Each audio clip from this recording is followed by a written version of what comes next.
দিস্তা কাগজে 24টা থাকে। 12 দিস্তা কতটা কাগজ থাকে? কাগজ উত্তর চাইছে দিস্তা দিয়ে, তাহলে কাগজ শেষে লিখতে হবে তা। ঠিক আছে, তাহলে এক এক দিস্তা, দিস্তায় কাগজ থাকে, দিস্তায় কাগজ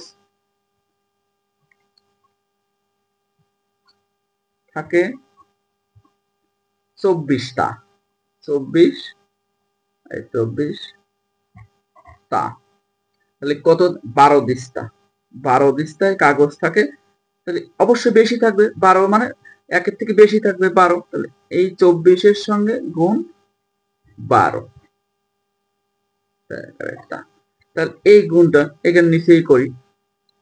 প্রথমে এই একক দিয়ে এককের গুণ করতে হবে, 4 দুগুণে 8, আর এই আবার একক দিয়ে দশকের করতে হবে, 2 দুগুণে 4। এবার শতক দশকের ঘর দিয়ে করবো, দশকের ঘর দশকের ঘরের থেকে বসাবো, তাহলে একক ঘর কি করবো? শূন্য দেবো। 4 অক্ষে 4, এই 4 আর 1, 4 অক্ষে এই 2 আর 2 অক্ষে 2। এবার যোগ করি, কি করতে হবে? যোগ করতে হবে। তাহলে 8 আর 4 আছে 8, 2, এই জন্য তাহলে 288 টা কাগজ লাগবে। আমাদের কিন্তু উত্তর হয়ে গেল।